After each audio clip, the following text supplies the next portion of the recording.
Greetings, beautiful people. My name is Lindo Rosa Manjoli, and welcome to the UWC Mental Health Awareness Week launch. Dumelang molweni absheni sanbonani. Greetings to the Vice Chancellor, the Deputy Vice Chancellor, the staff at UWC, and of course the student populace at large. Mnangegama, my name is Umihlali, also known as Vuyakazi around campus, and I, alongside Lindo Kuhle, will be your MCs for the UWC Mental Health Awareness Week launch. We all know that as students, it is so important for us to take care of ourselves mentally and physically, and that is what this week is all about. And part of this jam-packed guests of panelists and people are going to be speaking to us today, the DVC Student Development and Support, Professor Pamela Dube, and with her we'll have the principal and primary researcher of the mental health policy at the University of the Western Cape, Dr. Bronwyn Dwavanowski-Venter. And last but not least, we will have the Student Representative Council represented by the Deputy President of the SRC and the SRC. We're going to be learning about how we can take care of ourselves mentally, how we can take care of our bodies to ensure that we all live healthy lives. Please make sure that you stay with us and you communicate with us on all of our social media platforms. You can find us on Facebook, Instagram, and of course on Twitter. Engage with us and let us know how you take care of yourself when it comes to mental health. Thank you, and please stay tuned. To welcome us and get us started for this beautiful day, I introduce to you the Commander-in-Chief of Student Development and Support at the University of the Western Cape, Professor Pamela Dube. Greetings to our UWC students, student leadership, our staff and labor representatives, all colleagues, ladies and gentlemen. Student Development and Support is very proud to form an integral part in organizing this Mental Health Week this year. Mental health is without a doubt a huge global challenge. On the 27th of May 2013, the World Health Assembly adopted the Comprehensive Mental Health Action Plan 2013 to 2020. Student well-being has become a focus of international education policy for global organizations such as the WHO, which identifies mental health well-being as fundamental and has rolled out a comprehensive action plan that recognizes the essential role of mental health in achieving health and well-being for all people. In this action plan, mental health is defined as, I quote, emotional resilience that enables people to enjoy life and to survive pain, disappointment and sadness, and an underlying belief in their own and others' dignity and worth. Close quote. The COVID-19 outbreak has impacted even more negatively on people globally who present with poor mental health challenges. As the pandemic has been accelerating and threatening individuals' health across the globe, there is a need for careful adaptation of proven measures and procedures that minimize the well-being threat and limit the spectrum of psychological wellness. Undoubtedly, our drive as SDS in particular to prioritize the well-being of students highlights the critical need to comprehend these challenges and concerns in order to best plan and respond with relevant and appropriate support for students' mental health during and beyond the current pandemic. We continue to seek relevant partnerships internally and externally, and to establish collective mechanisms and coordination, including with public health authorities, on appropriate interventions so that education actions are in sync and advance public health goals and strategies. Issues that used to be at the periphery are now seen as central to providing an effective response to mental health problems. The plan highlights the importance of protecting and promoting human rights and places attention on the provision of care and support. To ensure a comprehensive response to mental health, it is important to focus on recovery and address academic functionality of students. Given increasing and widening participation in higher education, we also need focused attention on disparities by socio-economic background. It is critically important that mental health is valued, promoted effectively, and protected. Mental disorders are prevented, and persons affected by these disorders are able to exercise the full range of human rights and to access high-quality, culturally appropriate health and care in a timely way to promote recovery, all in order to attain the highest possible level of health and participate fully in their education, free from stigmatization and discrimination. Attending higher education can be a challenging, stressful time for many students. In addition to coping with academic pressure, some students have to deal with the stressful tasks of separation and from their family of origin, while some may have to attend to numerous work and family responsibilities. In this context, many students experience the first onset of mental health and substance use problems or an exacerbation of their symptoms. Given the uniqueness of campus life, there is a need to outline critical issues to consider when working with the student population. UWC now has an integrated student mental health and wellness policy, which was approved by Council in June this year.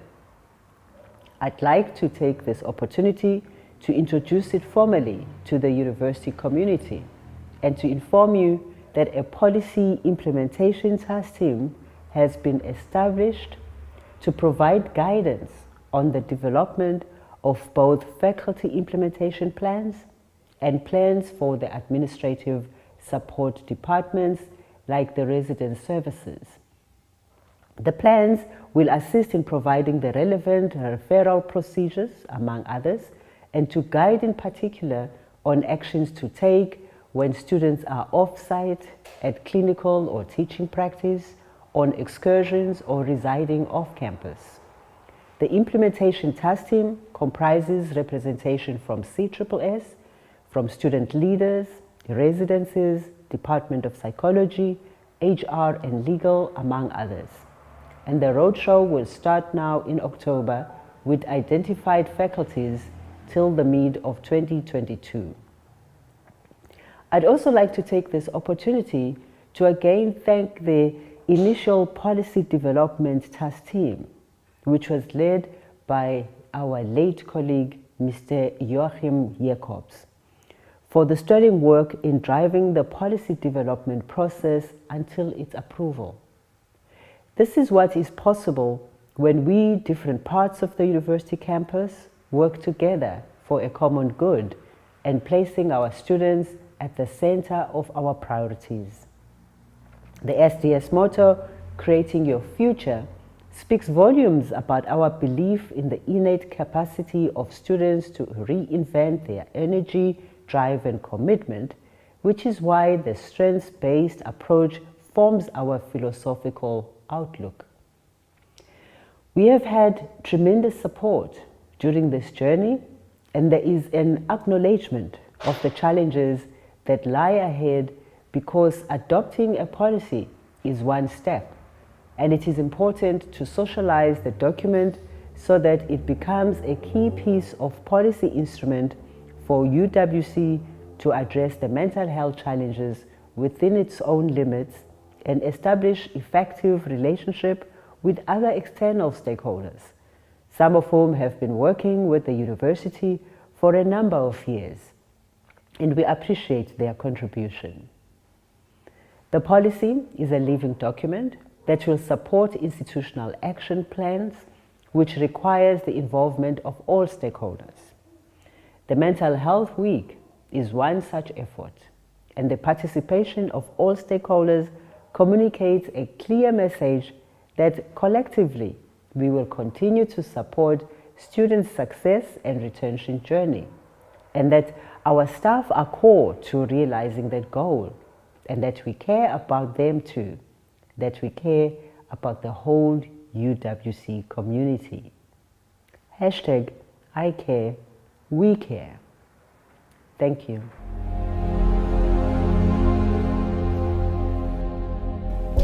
Thank you, Prof. Dube, for that welcoming speech. And next up, for our first performance of the day, we have Ungobile Gumede, who is going to be reciting a poem about mental health. Please do enjoy. Who am I? I live in this body alone. I cry alone. I eat alone. I blame the boys that make fun of me every day. I blame the world for my eating habits. Surviving each day is a mission. I feel trapped in the body of a stranger. How did I become this way? Why was I made this way? Fat, obese, that's what they call me. I live their taunts every day. I breathe their judgments. Go to the gym. That's what they say. Eyes, stares, laughter all around me. They laugh. They take pictures. I hurt. I cry. I eat. The monster inside me never quits. It feels empowered by their taunts, killing me slowly with sweet delights. The mirror is my enemy. Oh, what a villain is she. I stare at the drawings on my thighs, arms, everywhere, stretch marks everywhere. They somehow tell a story, the story of my life. I stare at my reflection and cry. Who am I? Tears are a thing of the past. Their taunts are gone with the wind. I have a new friend, Confidence. That's her name. She has reconciled me with Mira. We are now allies, and she tells me every day, you are beautiful. To give us more insight into the context and the evolution of the mental health policy at the University of the Western Cape, I introduce to you the primary researcher, Dr. Bronwyn Dwawanowski-Venter. Hello everyone, and welcome to Mental Health Awareness Week at UWC. My name is Dr. Bronwyn Dwawanowski-Venter, and I was the lead investigator on our Student Mental Health and Wellness Policy Development Research Project. And so today I'd like to take you very briefly, at Prof. Dube's request, on a brief journey, tracking the path from the past to the present to the future through our policy development process. And so the road towards policy development actually began a few years ago in 2018. This was the year of Project Genesis, and we were very fortunate to obtain some essential funding from the DHET. And so through University Capacity Development Grant funding, the vision and the broad idea of developing a student mental health and wellness policy and plan was developed, but with the proviso that it would be based on evidence. It had to be a policy that contained the student voice quite strongly, and it was a policy that would only be conceived and thought out through consultation with key stakeholders. At the same time, in 2018, the idea was born that the policy needed to be integrated. And if you can just keep that idea under your hat, we'll return to this notion of integration. But at this point in time, it's relevant to note that integration really is an integration of the views of all stakeholders, as well as the manifest experiences that people have, whether they be material, spiritual, psychological, and so forth. So in 2019, the evidence-based approach dominated, and we kicked off our research investigation as well as some initial consultative processes. And this took place in a three-pronged fashion. So firstly, 22 interviews with 23 stakeholders within the university were carried out, as well as our student mental health and wellness survey, which we did online via Qualtrics. We had 743 responses that were valid, but actually closer to 1,000 in real terms. Unfortunately, we could use absolutely every single one of them because some of them were a little bit incomplete. And the scales that we used, even though they were validated in the South African context, required completely full responses.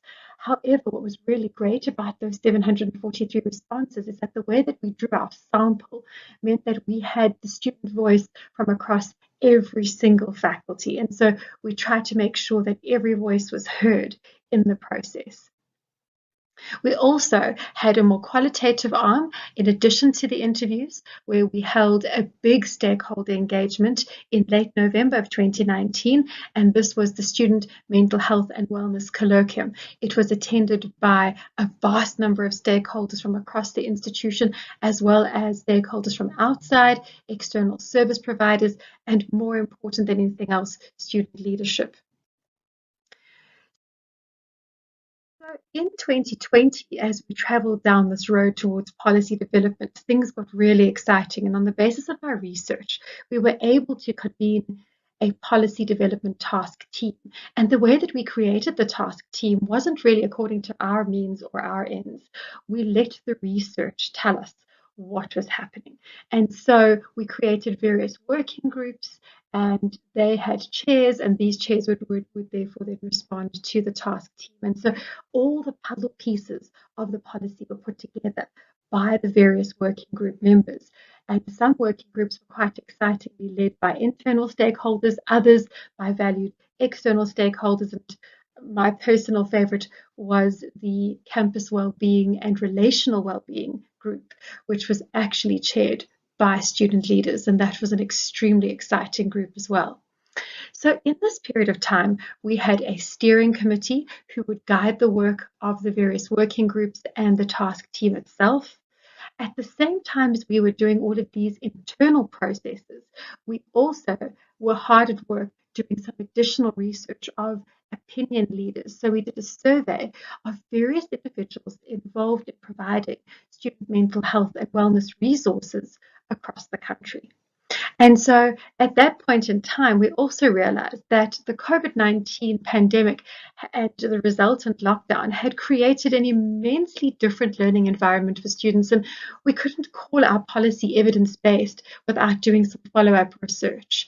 And so to that end, we conducted a COVID-19 follow-up survey.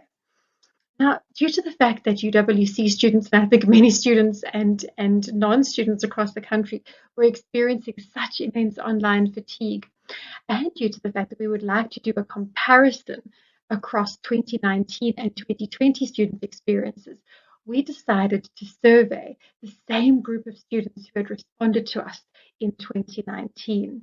And so we asked those students to take part again, and 119 very generously gave us some follow-up insight, which we'll discuss in a few short moments. Now, 2021 is here, and this is now the year of policy approval, handover, which is what is happening this very week, thanks to the good services of Prof. Dube, and the development of implementation plans. You see, if you think back to what I said on the previous slide, it wasn't just about policy development, it was also about developing an implementation plan, because a policy without a plan is a little bit like a cupcake without icing. How do we really execute the intention of the policy without a plan? And so that is the flavor of 2021. It is the year of the plan. A new task team and steering committee has just been convened, and we are at the moment working on a new terms of reference to be ratified, and then 2 plans will be developed in 2021 in order to facilitate some piloting and checking of the plans. And once we're happy, we're going to roll out those plans via SDS and the individual faculty, and then 2022 will be a year of additional plan development across the other faculties in the university. So I think you can look out for a very, very exciting 2022. So just to take us through some highlights on this road, I've given you the brief skeleton of the road. In 2019, we spent a lot of time thinking about, well, what is mental health? And there are really 2 competing definitions. And even now in 2021, there is still some tension between these 2 definitions. So the most widely accepted definition is the one put forward by the World Health Organization. And it really is a definition that says that mental health looks at whether or not you can cope with the stresses and strains of daily life and whether you can be a productive and fruitful worker. Now, there's nothing wrong with that in principle. It's just that when we think about mental health awareness, we need to be careful because it is part of the human experience to be sad and afraid and tired and at times exhausted, particularly when living through a pandemic. And so we tended slightly away from the World Health Organization definition, more to the work of Galdarisi et al., who saw mental health as something that was more about a state of dynamic internal equilibrium. And so within that, you would have skills development. You need your cognitive and social skills in order to cope with the stresses and strains of life. You need to develop some flexibility and resilience and resistance to negative mental health states in order to cope with life. But at the same time, there are varying degrees of internal equilibria. My good Monday is not the same as your good Monday. My bad Monday isn't the same as yours. And so these varying states are quite individualized, yet they can also be structurally connected. And so, can we really equate a sense of eternal happiness and ease to mental health? That is not part of the human condition. The human condition is inherently variable, and we need to keep that in mind. And so, our definition of mental health then in 2019 became one of dynamism. When we looked at our conceptual framework, we wanted to understand exactly what was going on in terms of mental health and wellness.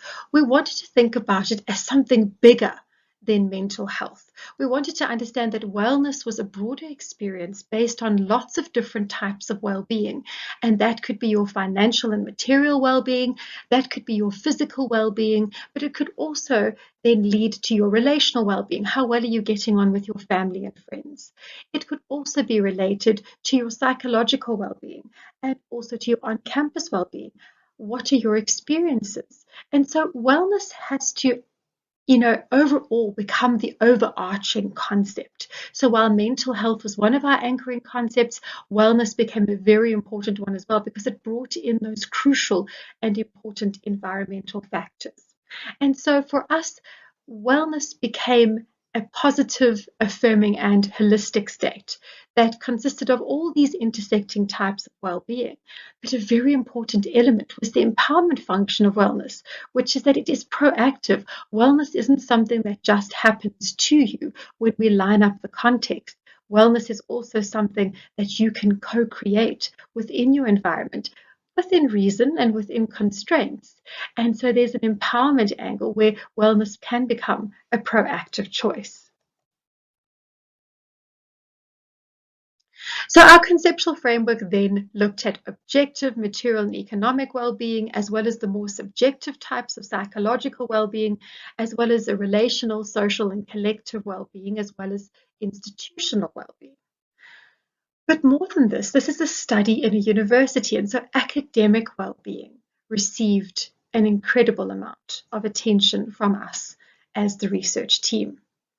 We didn't want to forget that the dimensions or types of well-being are all facilitated internally through different kinds of agency. How do we cope? What are our coping styles when there is adversity? And how do we navigate stress and problems that come across academic life?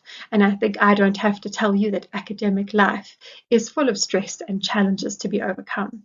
And then ultimately, a creation of wellness for the individual and for the environment through empowerment actions. And within all of this, the understanding that mental health might be an internal state of dynamic equilibrium and wellness matters just as much as mental health, conceptually speaking. So, did our framework find fruition amongst the students' survey responses? And we absolutely found that it did. There were three factors or three types of well-being that really negatively impacted student academic well-being. And these were material challenges in terms of financial worries, mental illness. So if a student had been diagnosed with mental illness, that student reported it as having a negative impact on their academic performance. And then, of course, conflict with family and friends or poor relational well-being also was reported by many, many students as having a major impact. In fact, these three factors were reported as often as 1 in 2. So in other words, by 50% of students who were sampled in our survey felt that these were the big three factors. And that's quite a compelling number. Now, in terms of how these types of well-being played out on campus, we noticed that when students experienced a fear of failure, in other words, fearing that they would fail quite a few of their second semester modules, that was also linked to students who were quite concerned that there was a lack of on-campus vocational counselling and that there needed to be more in terms of career counselling. We almost think that career counselling belongs in the secondary phase, but the reality is that it's an ongoing need at the tertiary phase, which students helped us to understand as a result of the 2019 survey. Students were also quite quick and brilliant to point out that the first year experience is closely monitored. There are many, many interventions. But when students transition into their more senior phases, it seems as if there aren't that many sustained interventions. What we also found in the data, which was really interesting, was that once a student had performed poorly in the first half of the year, it meant that their confidence levels were quite low in terms of predicting performance in the second half of the year. And this told us that if we're going to do academic interventions with students around mental health and wellness, we need early interventions. The sooner, the better. Now, this didn't mean that students were just passively sitting back when they experienced financial challenges or psychological or relational challenges. We saw that there were three types of copers that were identified. The proactive copers, these were the students who wanted to actually embrace challenges. Some of them enjoyed challenges. Some of them didn't really enjoy challenges, but accepted that there would always be creative ways out of facing a challenge. And then we saw that there were the more sort of pessimistic copers. These were the students who said, well, things always go wrong and I must just accept it. And then there were the passive copers. The passive copers weren't positive or negative. They were just sort of going with the flow. Now, we found that 62% of students in 2019 were aware of on-campus counselling services, which is great. So it meant that some of the awareness campaigns are really finding purchase. But only 26% of students had attempted to access the CSSS services, whilst only 12 accessed counselling via Res Life. So we can see that there's quite a pronounced gap between students knowing that there's a counselling service and students accessing it. Now, some of the reasons that the students put forward was that they weren't sure if their mental health and wellness issues really warranted going to see a counselor. So we could learn from this that when we want to pitch a mental health and wellness awareness campaign, when we want to tell students about the services, we should also help the students to start to think about, what about me? Am I really in need of therapy, or am I just having a bad day? What does it mean to have a bad day? And so there's almost a need for a little bit of self-screening education to help students to really understand when they need to reach out for help and when they might just need a cup of coffee with a friend. So there are all of these subtleties along the mental health and wellness spectrum that do need to be attended to in awareness campaigns, for example. Now, when it came to student empowerment, it became very, very important for us to look at skilling. We noted in 2019 that students were quite outspoken about their needs, but when they talked about their family life, they tended to be less involved in negotiation in family dynamics. The caregiver or the parent role within their families was played by quite strong people with very strong views. This is wonderful to see that there was guidance, but at the same time, students would often say, could academics please offer us help rather than us asking for help? And so we could see that there was a bit of a skilling gap there. Students were not necessarily being skilled within their homes to negotiate with authority figures. And this is not necessarily a criticism of anybody's home life. It's just to say that perhaps the best way to resolve it is for academics and support staff to offer help more from a proactive stance in order to support and assist students. it was very, very important as well. We noticed that we needed to take a strong stance on balancing mental health and academic concerns, vocational counseling, academic concessions for students struggling with mental health and wellness issues, um, to consider how mental health and wellness plays a role in disciplinary matters, how we refer students, to whom we refer students, how do we educate the campus, and think about how we respond when someone comes to us with a mental health crisis, whether we are a staff member or a peer. These things all came to the fore as very, very important. And the key finding from 2019 was that academic well-being mattered more than anything else to most students surveyed. So we got some cross-cutting findings, and these are really, really interesting. And so when I say that they're cross-cutting, it means that we sort of looked at which were the emergent themes that came from the mental health and wellness colloquium discussions, interview data, and of course, our broad-based student mental health and wellness research project student survey. The first was, what is the core business of the university? Is it teaching? Is it research? And we came to the conclusion through various fascinating colloquium discussions that the education of the whole student is the core business of the university. And this is where the flavor of integration came to life again. The idea that this has to be an integrated student mental health and wellness policy and plan. These policies and plans cannot be seen as separate from the core business of teaching. It cannot be seen as separate from the core business of academics being under pressure to research. And so it's very, very important to understand that the student is a whole person who has multiple needs, but to some extent that staff do as well. And so we start to see the germs of the seeds of the creation of what we hope will be the wellness environment. The second key debate was that, are staff in loco parentis or are students just purely adults? Now, the idea of the whole university was part of our intellectual framework in early 2019, and the whole university approach came to the fore. Staff and students had immense empathy in their interactions at the Student Mental Health and Wellness Colloquium. The students were saying, please know what is happening to us. We are first generation students. Many of us experience academic struggles, material struggles, relational struggles that perhaps staff aren't aware of.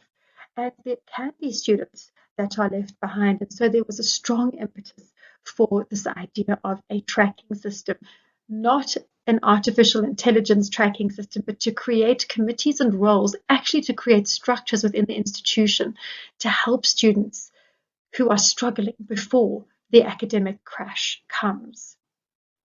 Now, the greatest staff anxieties pertained to a perceived lack of skills and fear of doing harm. So many staff members, through the interviews and through the mental health and wellness colloquium, stated over and over again, we would love to talk with the students. We would love to have a more open environment, but we are afraid of doing harm. We're not sure what to do.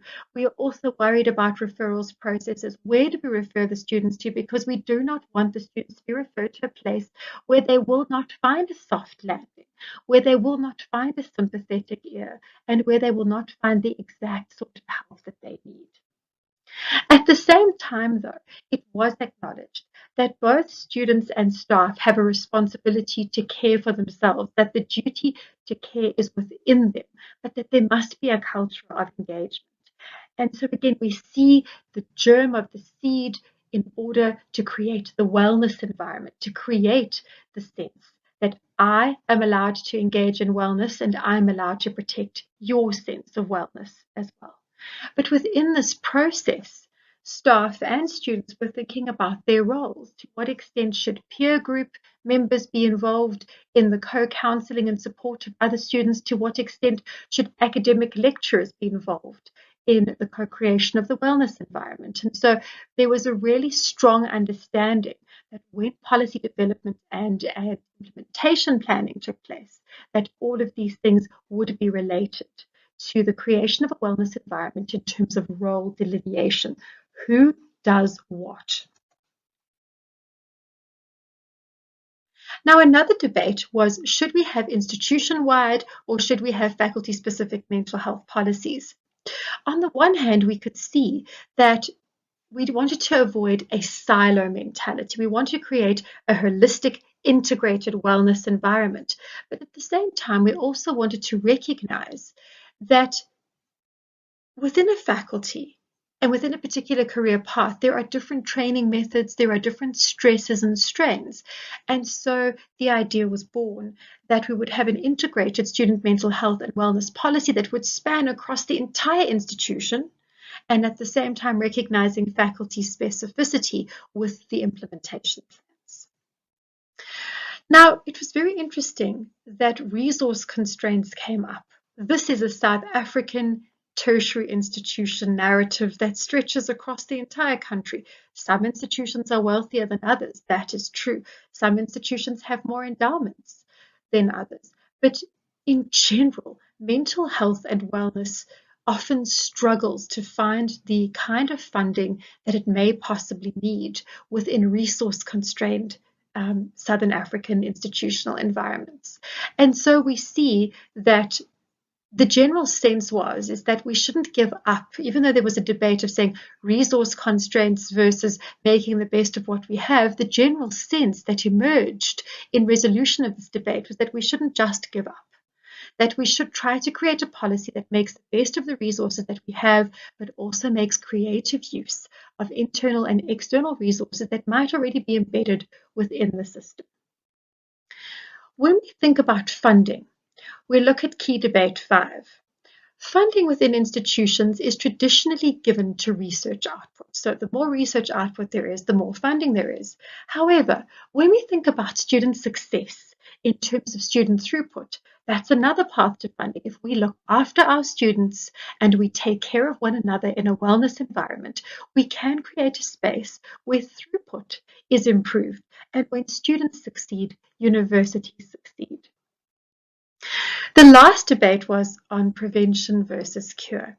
Where do we put our scarce resources? Do we try and put it into mental health and wellness education campaigns and awareness processes, or do we put it into the hands of the individuals who provide much needed psychological support, as well as social support, as well as material support when students are struggling? The ultimate conclusion is that we need to have a two-pronged approach which focuses on both prevention and cure, as it were. And therefore, this was another one of the ways, and also another one of the guiding principles, the informal guiding principles that came from the research in order to guide our policy development structures and processes. And so we finally got to policy development in 2020, and we developed our working groups. And what we did is we tried to create working groups based on these key debates. So because academic well-being was so important to the students surveyed, and because it was so important to everybody who took part in the mental health and wellness colloquium, we decided to create a learning and teaching and academic well-being working group. And this working group's job was to look at really important things like academic concessions and how we help students cope and how we track students to make sure that we actually give life to this idea that no student is left behind. It's not just a case of providing the laptops and the data, although goodness knows those things help in online learning. It's also a case of when we're back on campus, how do we make sure that no student is left behind? Then we had working groups which we split up into various small groups. And so we had 5 sub-working groups which created one big well-being working group. And there we looked quite specifically at student physical well-being, relational well-being, psychological well-being, and economic well-being. We also wanted to look at intra-institutional well-being. And so we looked at disciplinary matters. It was really exciting to have a look at this because at the same time as we were developing this policy, so too were various disciplinary matters and rules within the broader university structure being looked at. And so there was this wonderful organic interplay between our task team and the individuals involved in that, because we had beautiful crossover between the two parties.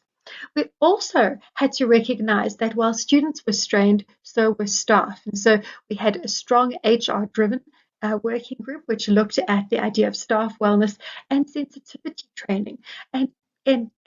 This was really an answer to the plea from staff who so desperately wanted to be of support, who so desperately wanted to co-create the wellness environment with students, but just felt that they were underdeveloped in terms of their skill sets. We also needed to look at extra institutional well-being. The University of the Western Cape is a beloved university with many alumni who could play a role. Also, we have external service providers, for example, who have existing contracts with the university, such as the South African Depression and Anxiety Group, who provide after-hours counselling and care to students in distress. And so we had role players from there. We also had role players from the on-campus clinics and so forth, just to try to see if we could find a way to really harness the resources. And there were some very productive discussions in those groups as well.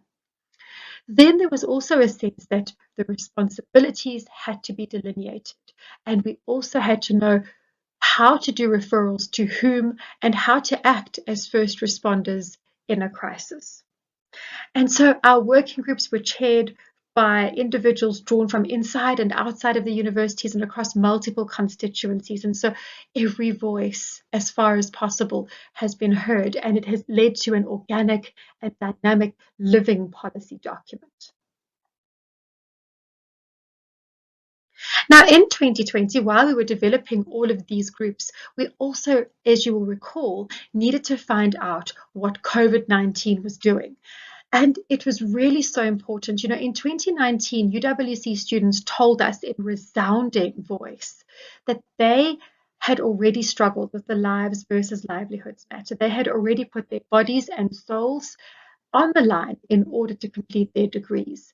And so in 2020, I think we all came across the lives versus livelihoods debate, the idea, do we lock down and lose jobs? UWC students knew this. UWC students understood the pressures of that. And so in some ways, this allowed them to have a peculiar resilience in 2020. When they went online, they were well used to having to roll with the punches.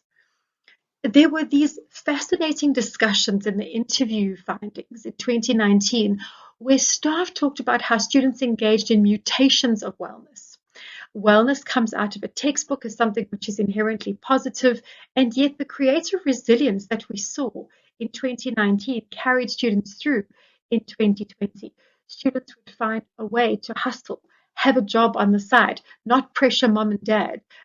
Maybe one student even quite tellingly said that she unashamedly would ask her boyfriend for support for her studies, and she regarded that relationship as her side hustle in her journey towards success. And so we could see that students were always making a plan in order to succeed. Now, we saw in 2019 that when students experienced financial challenges, mental illness, and relational difficulties, they all reported pessimistic coping. And so from there, you can see that how can you blame students for developing quite a negative or pessimistic coping style when they are really faced with all these difficulties? It's easier for the proactive coper to say, well, things will be better in the morning because they're not facing as many challenges. So it's not a case of saying some people cope better than others. It's more a case of saying some people are differently challenged. Now in 2020, we saw that students who had a passive coping style were the ones who tended to do a spot of housework during lockdown. And we postulated that maybe that meant that the distraction, just a general distraction, or maybe just creating a sense of your physical environment being orderly, maybe doing some housework meant that you kept good relations with people around you because you didn't really want to engage too much with conflict and things that could arise under lockdown. The proactive copers, those were the ones who said, look, I'm going to be a go-getter. I don't care what's in my way. I'm going to succeed. And so for them, it was all about coping via working hard on their studies. It was the case of saying, I will control that which I can control. The pessimistic copers really didn't bother to do much other than take a nap. And I sometimes think to myself that pessimistic coping is a form of coping. taking a nap is a form of self-care. Of course, we did also unfortunately notice that in 2020, students were sleeping a lot more than they did in 2019, but I don't think that that's unique. We didn't feel that that was unique to the student body in 2020. I dare say I slept a lot more in 2020 than I did in 2019, and for those of you listening to this today, I'm quite sure you can relate. Now, what was really, really interesting was that when we looked at psychological well-being using the Kessler 10-item psychological distress scale, if you take a look at tiredness in 2019 to 2020, you don't see a huge difference. The same thing with I felt everything was an effort. And in fact, you'll see that some of the distress levels actually came down or stayed the same or similar. So this really means that UWC students, tertiary students, can live through an international plague of sorts and not feel as distressed, or rather not feel as distressed as we would think. You would think that their distress levels would really climb to alarming or elevated levels living through a pandemic. And yet it just goes to show you the very high levels of psychological distress that students generally found themselves coping with in 2019 were really quite similar in 2020, and that should underline and underscore and highlight the absolute need for a student mental health and wellness policy. Because if your distress levels are extremely high under so-called normal conditions, such that they don't really change under pandemic conditions, the need for this policy is further magnified. Now, UWC students went completely against the current in 2020. There were so many predictions that people were making, and there were so many trends we were seeing both nationally and globally in terms of what students were doing. And this shows you that the UWC students that we surveyed certainly are fish who know how to swim against the current. For example, lockdowns generally created or exacerbated very problematic family relationships. And yet, when UWC students were at home with families or with groups that they considered to be family, their negotiation power was better. They took on greater roles in decision making, greater leadership roles. And so for UWC students, there was actually a gain in personal power within family dynamics under lockdown. We also surmised, and we saw this to be true internationally, that many, many students dropped out of university life due to lockdowns. We obviously see it exacerbated at the secondary level as well. However, while 35% of UWC students found that writing an online examination was challenging, only 5% of those surveyed thought about dropping out, which is most certainly a remarkable finding. And again, it's a testament to the resilience of the UWC students surveyed. Now, obviously, there was a sense that academic well-being and increased failure rates would be the result of this rapid shift to online learning in 2020. Yet we found that UWC students surveyed in 2020 reported a better academic performance than they'd reported in 2019. The advice was to stay optimistic in terms of psychological well-being, and yet we found that many UWC students were quite pessimistic in their coping in 2020.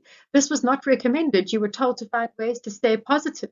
But actually, UWC students who reported being pessimistic were also the ones who were more likely to seek out help and support when they were in need of emotional, guidance, support, and additional nurturing.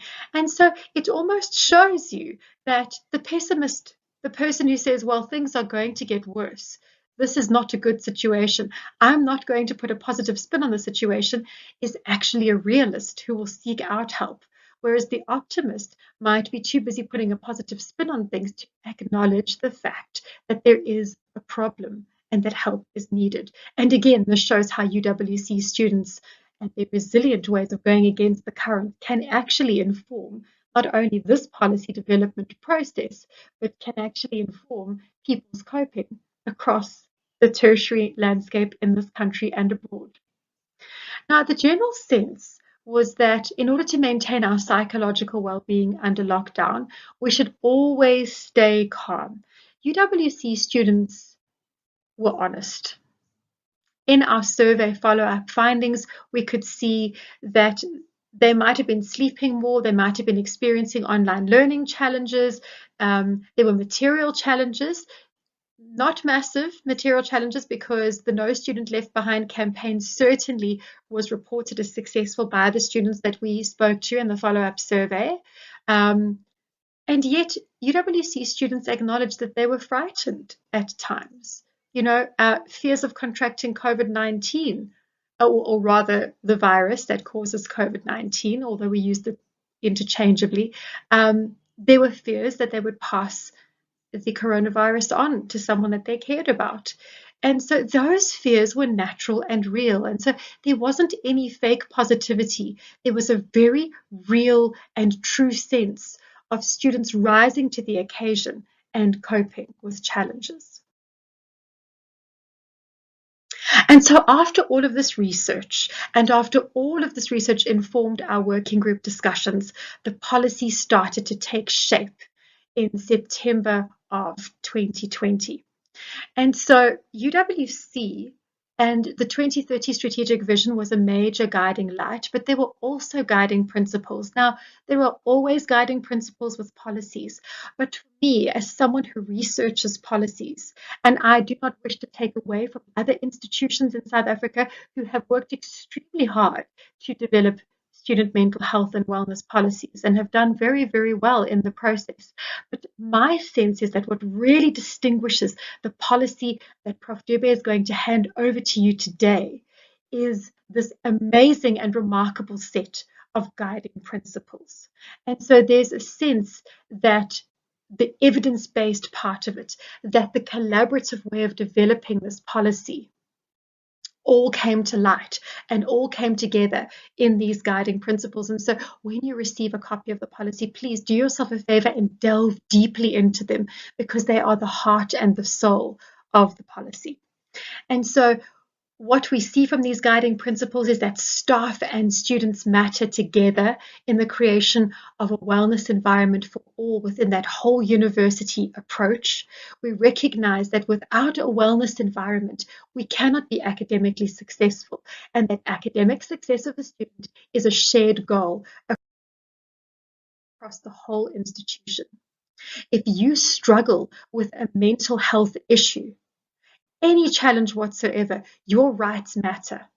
But if your friend or the person living next door to you in the res struggles, your rights still matter. So whether you're directly or indirectly impacted by mental health challenges, your rights are protected.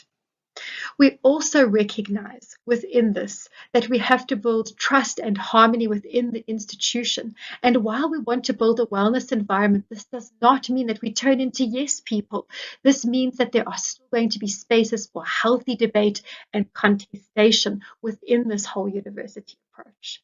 We also understand that your material circumstances can impact your life psychologically and academically, and that this is very important, and that your cultural context is important. Restorative justice matters. It's not about punishing people to the point where they are so deeply, deeply damaged by the punishment that the punishment doesn't fit the crime. It's about fairness to all parties. Everyone's rights matter. And a wellness-orientated environment actually works within prevention and education initiatives as well. It's a proactive environment of learning and ongoing learning for everybody, staff and students.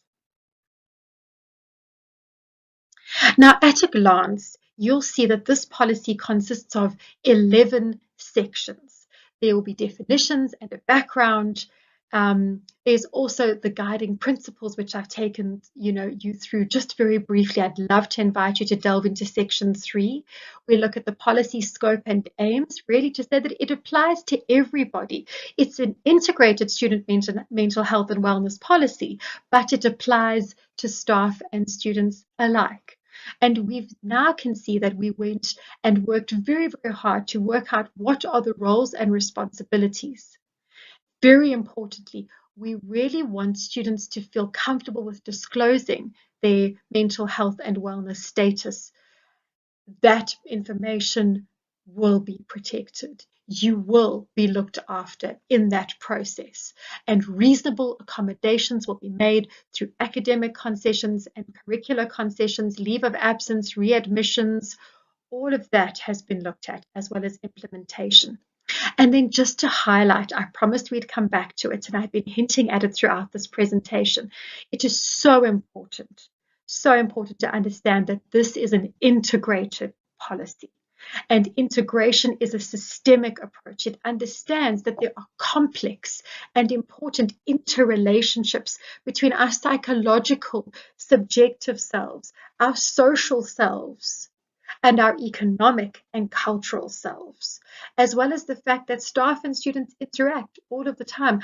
Our research showed us that there isn't much by way of physical negativity in terms of physical abuse taking place between staff and students, but that there is a subtlety there that when we speak to one another unkindly, when we speak to one another in a way that creates emotional harm, that is just as important as if we've done something physical or physically harmful to one another. And that's where the integration is so important. It's all about the tangible and the intangible parts of the wellness environment. Yes, we need to make sure that there's a counselor for you to talk to. But at the same time, can we not also speak to one another in a way that implies goodness, decency, and respect? And so, in sum, we've got our policy in a nutshell. Consideration and equality matter. You have been heard. Staff and students have been heard, and the whole university approach is in place. Students have rights and responsibilities. So does the university. The university recognizes a commitment to care, as students should recognize their duty to perform self-care. The university will create academic concessions for you in this policy, but it is your responsibility to apply for those academic concessions. Use the mechanisms that have been given to you. Confidentiality is everything to us. If you need help, ask for help and it will be given to you. And the only person who will be told what you have disclosed will be the person who is the next person in the referral chain, the person who needs to help you. And if you don't give us permission to tell that person, we will not tell anybody. It is with your permission, it is with your rights in play that help will be given. We have so many resources to support you academically. There are available specialists, there are learning and teaching staff members within faculties, the first year transition officers, tutors, and teaching assistants. And more roles we hope that will be created over time so that students can be tracked and supported and helped. As we've said, before the wheels come off, let's put some oil in those gears to make things work. Sensitivity training is key. Life can challenge all of us. We never know when we're going to be the first responder. We never know when we're going to be the person who is talked to about a problem. I think for many of us, we've had this experience where someone will share something deeply traumatic and personal with us, and we're just not sure which way to go. So that training helps you with the talking. And so there's this idea where you can counsel somebody. Are you a counselor? No, we're not expected to be.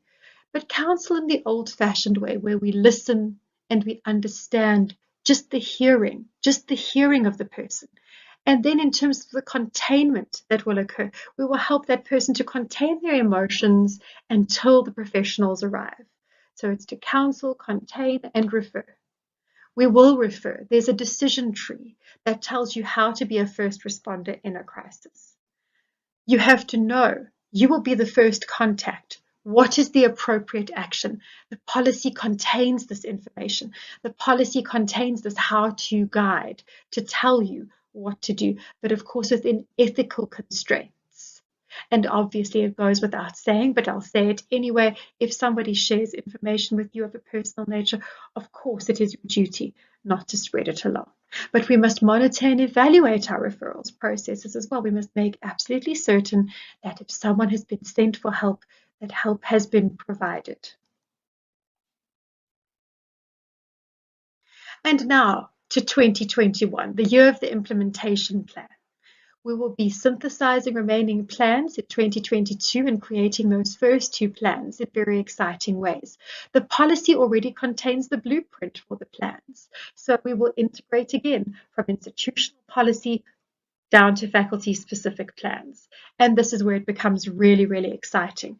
We want to understand that there'll be academic advisory subcommittees within the student affairs subcommittee of every faculty. And those academic advisory subcommittees, that's the place, that's the structure that we've created where students' rights around academic concessions and curricular concessions and readmissions and all of that material can come into play. And mental health professionals, the policy does have provisions for mental health professionals to play a role in these committees so that nobody will be discriminated against.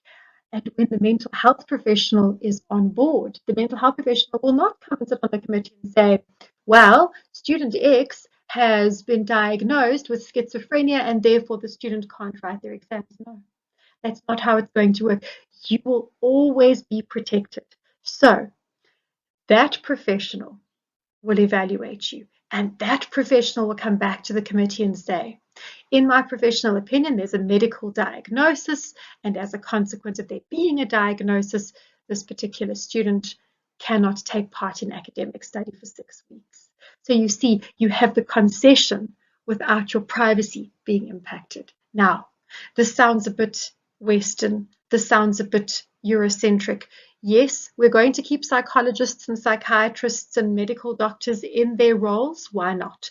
Because we want to give students the opportunity to see whichever professional they would prefer to see.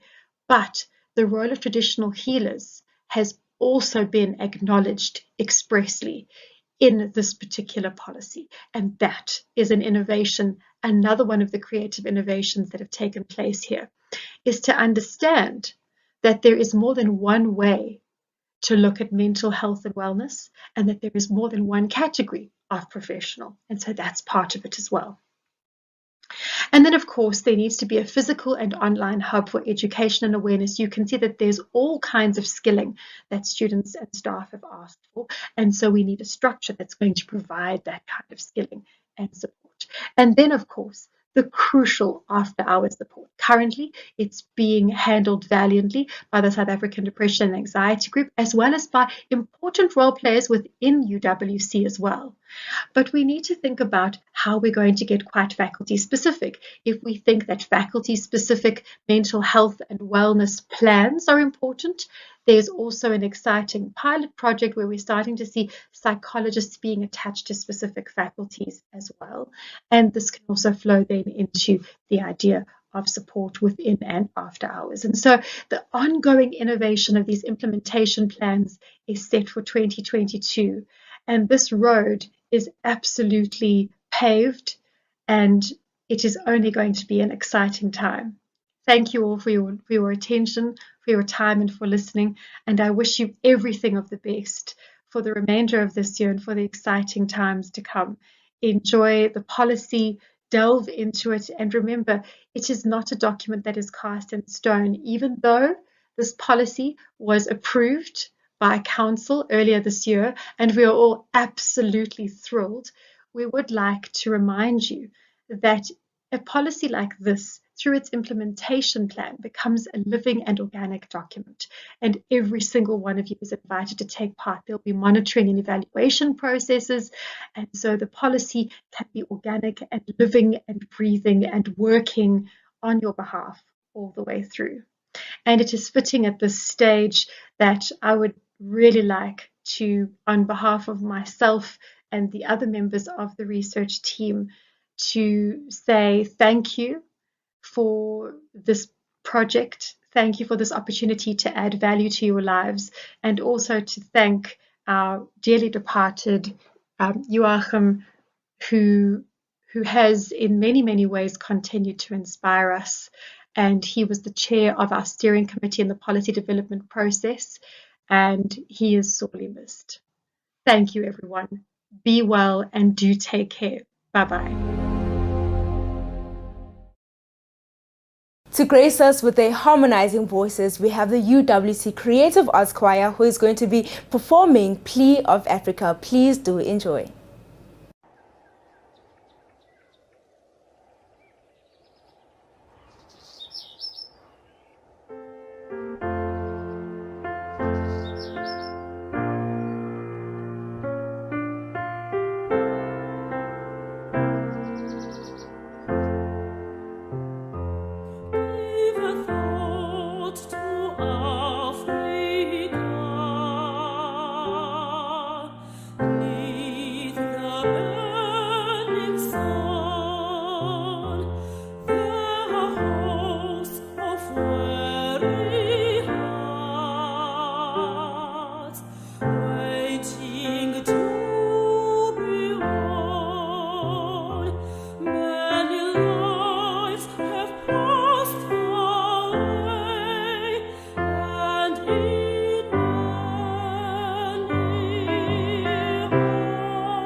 In keeping with the principle of having nothing for students without students, representing the Students' Representative Council, Ms. Nduli, the Deputy President of the SRC. Greetings to the UWC student populace. I hope you are all well and healthy. Mental health has since the dawn of times been a topic too widely discussed, yet little progress has been made. Suicide has been ranked the second most common reason for deaths in students in institutions of higher learning. Depression is a social epidemic among our young people. 16.5% of South Africans suffer from the mental illness, and a significant proportion also suffer from other mental conditions such as schizophrenia and bipolar disorder. Why do we not find this shocking? We come from broken homes with little income. We have experienced childhood traumas and have never healed from it. We face youth unemployment. We are anxious about our futures as South African graduates, and we have been exposed to stressful life situations such as crime and violence ever since we can remember. There are many things which pollute our minds, and the reality is that it does not take a few words of encouragement to fix it. What is rather ironic is that mental ill health has been strongly associated with poverty, yet the very poor and working class who is in critical need do not have access to the facilities which alleviate these calamities. In South Africa, there are only 23 public mental hospitals, and even seeing a psychologist is expensive. Seemingly, mental health care has become a luxury of some sort. In addition to the efforts that have been made by the university, the SRC has also been campaigning for this social epidemic to be addressed. We also have a big task as the youth, and that is to destigmatize the negative perceptions around mental illnesses. It is common and it is very real. It dominates in our communities among young and old, and we therefore play an imperative role in educating them about this seemingly taboo topic, starting in our own homes. We want to encourage all students that, if we have not yet, then today is the day we must join hands. Look around you. There's a high possibility that someone in the room needs your help. If you know a friend who needs assistance, speak up. If you are at the deep end, be courageous and seek help. The SRC has provided on all our social media platforms the contact details of the different departments that are available to assist within the university and also externally. We encourage students to share these details. Let us develop a culture of empathy and care, because one person's mental health concerns all of us. To speak to us today about the general challenges that mental health has on the human physiology and particularly the human body, I introduce you today the campus healthcare doctor, Dr. Martin. Good day. My name is Dr. Amina Martin, and I am the campus doctor working through the campus health clinic on main campus at UWC. In order to be healthy, we need to be holistically healthy. In medical terms, we categorize health as biological health, psychological health, and social well-being. A disturbance in any of these areas will have an impact on the other two. In honor of Mental Health Week, I will be discussing mental health and well-being and how it impacts the body. As students at a tertiary institution, you are tasked with a hectic lifestyle. And with the pandemic that we find ourselves in a situation that we have not experienced in our lifetimes before. And this makes our lives even more hectic. We must also understand that with certain circumstances come normal anxieties. Anxieties related to increased workload, anxieties related to deadlines, as well as those related to tests and examinations. And usually these anxieties stem from poor time management. And that is when we realize that there just isn't enough hours in the day to finish or do everything that we need to do. And so the first thing that we look to sacrifice is our sleep. But we need sleep because with a normal sleep cycle, your body has time to rest, your body and your brain has time to rest and to reboot. And this ensures better brain function, better concentration, and better and good energy levels throughout the day.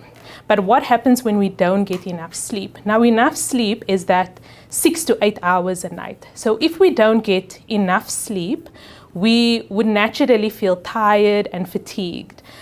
We will have difficulty with concentration, you would feel agitated and sometimes have low mood, feel a bit depressed, and you'd have decreased appetite, sometimes nausea, sometimes even vomiting and diarrhea.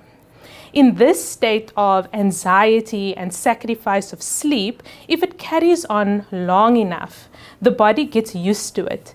And later on, as your body gets used to sleeping, for example, 2 to 4 hours a night, your body now tells you that you only need to sleep that amount you only need to have that amount of sleep at night.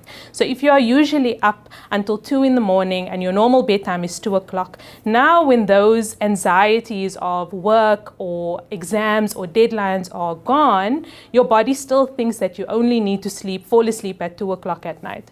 And what this then becomes is insomnia. So that sacrifice of sleep now translates into insomnia and difficulty sleeping. And this may lead to even more symptoms of depression or a depressed mood and later on depression. But we'll speak about depression a bit later on. Then one of the symptoms that I haven't yet discussed, and it's actually one of the more common symptoms of anxieties and depression and lack of sleep, is headaches. And I think that it would be very rare to find anyone who has never had a headache. It's very common and most people have headaches. There are many different causes for headaches, but the ones associated with anxiety and depression are usually migraines, which if you've ever had a migraine, you would know that it's extremely difficult to treat. But the more common type of headache that you get with anxiety and depression is a tension type headache. Now, this type of headache is characterized by a band-like sensation around your head. It usually radiates into your neck, where you'd feel pain in your neck, maybe even some stiffness, and then it feels like there's literally a weight on your shoulders. It's usually at this point that you would notice or realize that something is wrong. And so you would maybe not know what was causing it, and so you would seek medical attention. If, however, you are at this stage and you have not yet realized that perhaps you have an unhealthy mental state, this state that you are currently in of insomnia and anxiety and depressed mood can follow two paths, and sometimes these two paths can overlap. The first path I'm going to speak about is that of depression. So depression is characterized by a persistent low or depressed mood. Also, what you would find is extreme fatigue, and now instead of having insomnia where you were perhaps only sleeping 2 to 4 hours a night, you would completely skip over that normal sleep cycle of 6 to 8 hours a night, and now you're sleeping about 10 to 12 hours a night. And it's the kind of sleep that would not give you more energy, so you would sleep but you would still be tired and fatigued. And then other symptoms of depression are increased appetite and increased weight gain, but sometimes you can also have decreased appetite and weight loss. But we must remember that this type of weight gain and weight loss is an unhealthy weight gain and weight loss. And what this would then translate to is difficulty with your normal daily activities. So you would not be able to do the things that you would normally do, and definitely it would then start to interfere with your studies. The second part that you could go down is that of worsened anxiety. Now, this state of worsened anxiety is almost opposite to depression, where you are having persistent insomnia still, perhaps persistent headaches, you would have loss of appetite and weight loss, and you would become extremely agitated, sometimes with a low mood as well. And the important thing here is that that agitation can quickly translate into a panic attack. Now, what is a panic attack? A panic attack is your mind telling you that there is a threat. So it's a perceived threat, right? And your body is now responding to that threat. And the body doesn't care if it's a perceived threat or if it's an actual physical threat.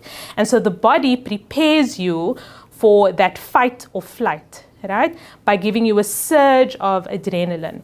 And in this situation, there is actually a threat, and that threat is not a physical threat, but a threat to your mental state. So your mind realizes that, and your body also realizes that. So you have the surge of adrenaline, and what happens now is you begin to hyperventilate. Your heart starts pounding. You have palpitations. You might even feel lightheaded or dizzy, and you may even have chest pain. And some people describe this type of chest pain as they are having a heart attack.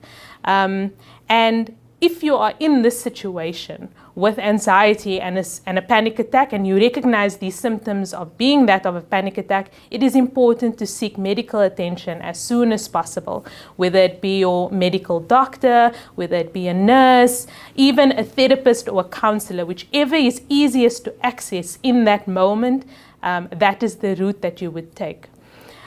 It is important also to note that all these symptoms and signs that I've mentioned, these physical symptoms and signs, I have mentioned them under the heading of symptoms and signs as a manifestation of mental health issues or an unhealthy mental state. But it's important to remember that these symptoms and signs, so especially those of chronic headaches, insomnia, nausea and vomiting, heart palpitations, chest pain, all of those can be signs of a physical illness. So if you do find that you are having these signs and symptoms, it's important to go and seek medical attention as soon as possible to ascertain whether it is in fact an unhealthy mental state causing this, or if there is a physical illness that needs to be addressed. In conclusion, it is extremely important to take care of your mental health. But as I mentioned, in order to be healthy, you need to be holistically healthy. And this includes being physically healthy, psychologically healthy, and ensuring social well-being. I thank you.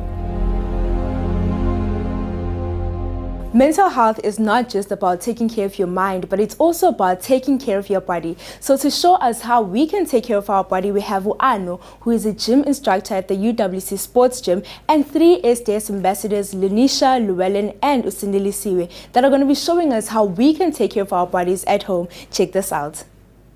Hello UWC family. It is the UWC Mental Health Awareness Week, and in a bid to maximize your mental health, we do understand that a healthy body leads to a healthy mind. So today we're going to be doing some basic workouts that you can do from the comfort of your own home. We're going to have 3 models who are going to be demonstrating for us, our SDS ambassadors. Our first one, who's going to be doing the demonstrations for the beginner workout, is going to be the lovely Sine. The second one, who's going to be doing the demonstrations for the intermediary workouts, is the beautiful Lenisha. And then the third one, who's going to be doing the advanced workouts that you can also do from the comfort of your own home, is the very handsome Llewellyn. So essentially, what we're trying to do is to ensure that you do maximize your mental health and also get the extra added benefit of becoming eye candy whilst you're doing it. We understand that it's summer and you want to have those summer bodies. So we can begin. So essentially what we're going to be doing is engaging in the 3 major components of each workout. Firstly, we're going to be doing the warm-up. Secondly, we're going to be doing the actual workout in and of itself. And thirdly, we're going to be doing the cool down.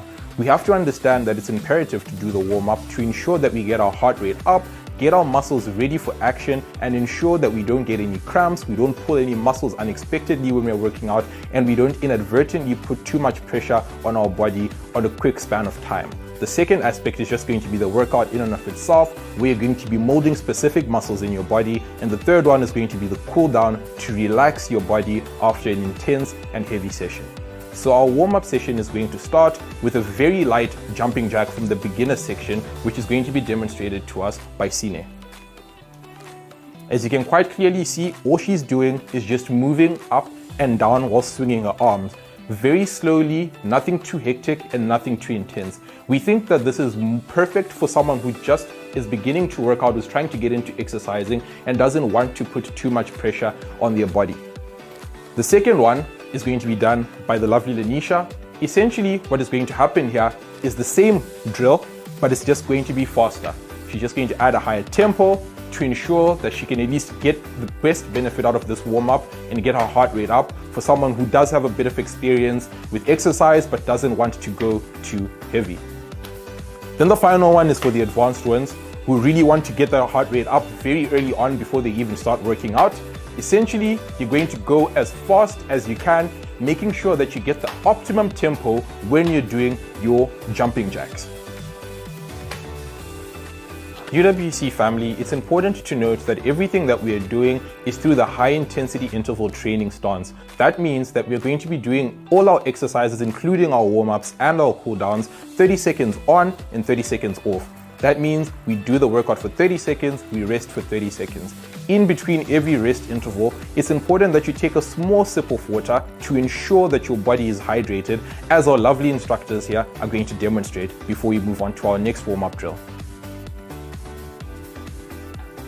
So as they take their sips of water, the next exercise is basically going to be a knee raise. So it's essential also when we're dealing with warming up and heating up our bodies that you basically just lift up your knees and get your body as active as possible. So from the beginner stance, all the beginner is going to be doing is just lifting up the knee. So the right knee is going to be corresponding with the left elbow, and the left knee is going to be corresponding with the right elbow. Nothing too hectic, nothing too intense. On the intermediary, she's going to do exactly what the beginner is doing, but she's going to add a light hop into it. Very slowly, nothing too intense, nothing too hectic. You don't want to strain yourself if you're not acclimatized to the high tempo of working out. Then on the advanced, he's going to do everything that the intermediary is doing, but at a much faster rate to ensure that they raise their heart rate up. So it's important that you are balanced whenever it is that you're moving. As you can quite clearly see, Llewellyn needs to get a bit more balance, but once you get that balance through, you'll be all set and ready to move. Then our next warm-up drill is basically going to be a boxing drill. So in a light squat position, not too down, just basically make sure that you put your fist in front of your chest. So when you're swinging your arms, don't swing your body into it. Just make sure that you swing your arms. So it's just 1, 2, 1, 2, 1, 2. So basically, when you're in that squatting position, make sure that you open your legs wider, slightly wider into like a shoulder width apart stance. It's wider. Thank you. Squat, there we go. So all she's doing is moving, getting that heart rate up. And then the intermediary is going to do the exact same workout, slightly faster, but not too fast, just to ensure that she eases into the workout and doesn't have a rude awakening. There we go. And then the advanced is going to do everything that the intermediary and the beginner are doing, but is going to do it at a much faster rate because we assume that the advanced individual is more acclimatized to exercising and working out. There we go, faster, faster, faster, faster. There we go, thank you guys, thank you guys. Then for the last warm-up exercise that we're going to do, we're essentially just going to do high knee movement. High knee movement just basically means you're just going to be lifting up your knee here, here, here, straight ahead, not necessarily aiming it towards any other elbow or any other direction, just straight up. So slowly from the beginner side, lifting up the knee, make sure that it's straight, make sure that it's straight, make sure that it's straight, nice. Then on the intermediary level, you're going to be doing it at what they call 3/4 running pace. So it's not too fast and it's not too slow. You're just moving up, up, up, up, nice. And then from the advanced side, you're going to also be doing the high knee movement, but in a more of a sprinter phase, as fast as you reasonably can. So you want to exert all your energy. There we go, there we go, there we go. We've got sprinters here, lovely. And then once you've done all of that, you take a sip of water, we take our 30-second break. It's very, very important that we remain hydrated whenever it is that you're working out. Please remember that it's also getting hot. Thank you. So now we're going to start off with our exercises. Basically what we're going to do is we're going to start off with a plank. So there are going to be 3 variations to this plank. There's going to be the beginner version, there's going to be the intermediary version, and there's going to be the advanced version. So from the beginner version of the plank, as you can quite clearly see, what we want to do is have our back as straight as reasonably possible. So you're just going to have to come up slightly. We don't want you to go down too low, but we also don't want you to be too high. Then you're going to hold this position for 30 seconds, and then you're going to take a break afterwards. From the intermediary position, it's also going to be in the planking position. What she's going to be doing is known as a Spider-Man plank. So essentially, whilst also maintaining her body as straight, so just raise yourself up slightly, as straight as reasonably possible, she's going to be moving her knees sideways. Let's go, here, there we go.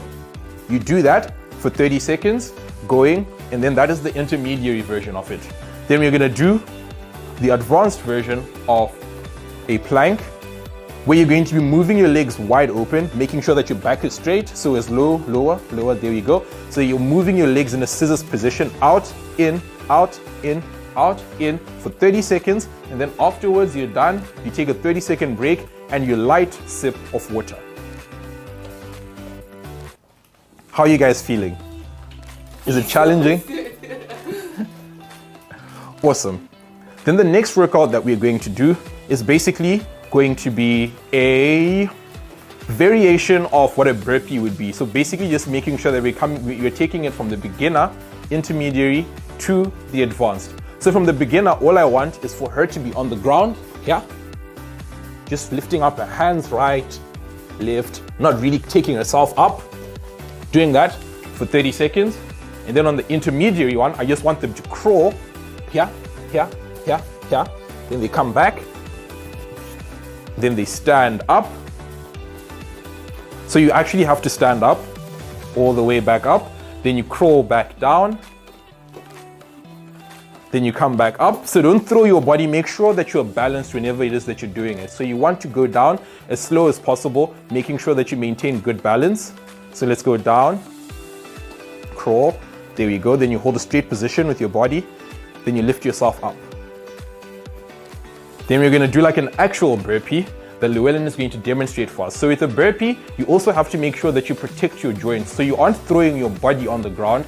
You're going to do it as reasonably slow as possible, but making sure that you maintain good balance and good form. So the idea is to take your body down, lift yourself up, come back up, and then go down again, so that you don't necessarily hurt any of your joints and any of your body. Llewellyn will demonstrate. There we go. Now go do it a bit faster. There we go. Bit faster. There we go. Bit faster. There we go. Nice. That was the second workout that you can do. You do that for 30 seconds on, 30 seconds off. 30 seconds off, take your light sips of water. You don't have to drink too much, but just make sure that you're always hydrated whenever it is that you're working out. Which is going to lead me to the third workout, which is going to be the basic squat. So the idea behind the squat is that there are a lot of misconceptions about how to go about a squat. Many people tend to do a squat from their toes, which is dangerous, especially if you eventually end up adding weights or if you end up just like doing it at high intensity. The idea is it's going to put strain on your joints and you're more likely going to fall down if you squat moving forward. So the idea or the principle behind the squat is to do it from your ankles, to even make sure that you're literally almost sitting down, yeah? Coming back up, maintaining good balance, yeah? Sitting down, maintaining good balance, yeah? Sitting down. So whenever you're doing a squat, make sure that your knees are facing out so that you don't put any unnecessary pressure on your joints. So here, there we go, sitting up, here. So on the beginner, you can do a light squat, very slow, nothing too hectic, nothing too intense for 30 seconds. On the intermediary, same movement, just slightly faster.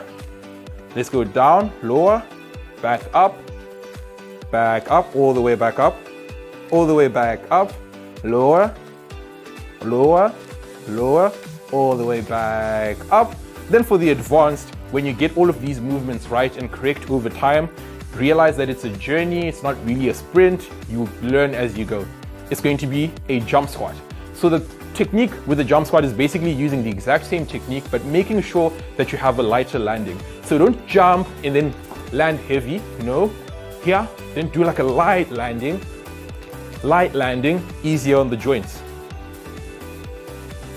There we go. Now make sure that you squat from your ankles and not your toes. Let's go. Jump, there we go.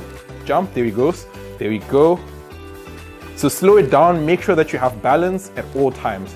Ensure that you maintain good balance. If you see yourself losing form or losing the proper technique, then you may need to slow it down, because there is no substitute for good form whenever that it is that you're working out.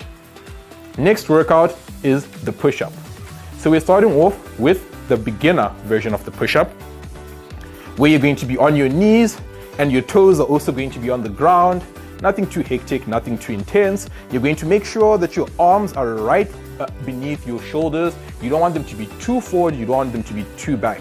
So you can just do like your push-up. 1, nice. 2, nice. 3, awesome.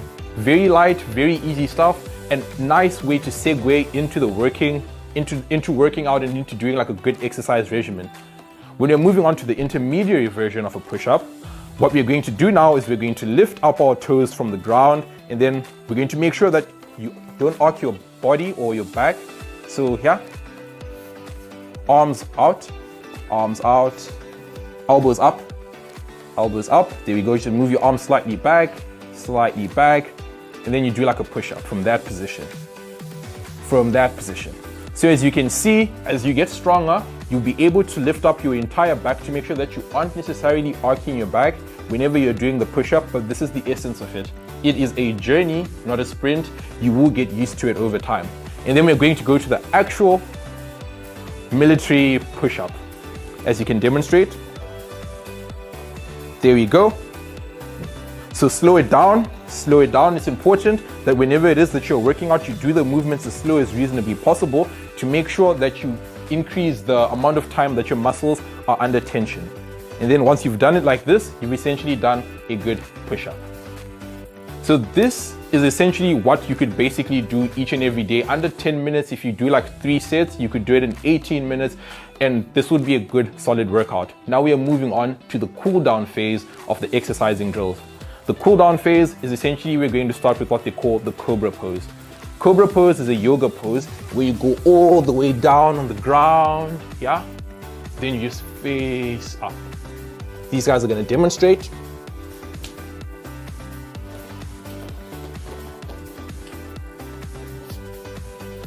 There we go. So put your hips on the ground, nice. Hips on the ground, hips on the ground. So even straighten your arms. You really want to get the full benefit of that stretch. Essentially what this is going to do is it's going to decompress your back and your core. It's also going to be like a nice way to decompress your shoulders just to make sure that your muscles are getting nice and relaxed. You do this one for 30 seconds, then you take a sip of water before you move on to the next cool down.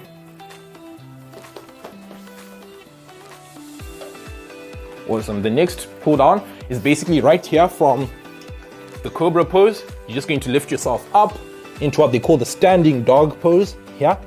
So you're going to ensure that your bum is facing all the way down. What this is going to do is ensure that it stretches your hamstring, stretches your back as well, and also your glutes and your quads. So there we go, Luan, just move your arms back. Move your arms back, move your feet slightly forward. There we go, feel that stretch. Linisha, move your arms slightly back. Back, there we go, feet slightly forward. There we go, feel the full benefit of this. And Sina, just move your feet forward. There we go, feel the full benefit. We do that for 30 seconds and then we move up straight from that standing dog position. You don't leave it, you just move up, up, up. Then you hug the back of your knees. So that you feel the stretch, hug the back of your knees. Feel the stretch right in your quads. Back of your knees, Sine. Back of your knees, thank you. Feel the stretch. Feel the stretch. Make sure that you can move your head as far possible, as close as possible to your knees. Move your head as close as possible to your knees. You do that for 30 seconds and then still in that position, try and touch your toes. There we go. So don't bend your knees whenever you're doing these workouts. Make sure that you're keeping your head down and touching your knees. Feel the full benefit of that stretch. You do that for 30 seconds and then you stand up. Then we're going to do a light arm stretch where we move it right to the right side, which would be your left. We do this one for exactly 30 seconds. We do it on the other arm. We do that one for 30 seconds as well. We do an overhead. Do it for 30 seconds as well. We do it on the other arm. Do it for 30 seconds as well. And then once we've done that, we've essentially done a nice introductory workout, nothing too hectic. You can do it in the comfort of your own home. Remember, campus, a healthy body equals a healthy mind. It's not okay to not be okay. I think I'm feeling quite exhausted just watching the gym instructor show a number of exercises that we can do to keep ourselves fit and keep our minds and bodies working optimally. Thank you to the gym instructor, and most importantly, thank you to all the other dignitaries that joined us today that gave us insight on many mental health awareness issues that are happening in and around the University of the Western Cape campus. And to say goodbye to us, I'll give over to my co-host, Uvuyo Gazi. Ladies and gentlemen, we have come to the end of the launch. Thank you so much for making sure that you stuck with us until the end. Unfortunately, we have to love and leave you, but I really do hope that you guys sitting there at home, for whatever location that you are joining us from. Really learned a lot from the gym instructor and the doctor on how you guys can keep fit and make sure that you are taking care of your mental health. Keep the conversation going on all of our social media platforms. You can find us on Instagram, Twitter, and of course you can find us on Facebook. Let us know, share, tag us. Let us know how you are keeping fit and how you are taking care of your mental health. But for myself over here, guys, also known as Muhlala around campus, I think it's only safe to say that you must sanitize, keep your social distancing, and mask up.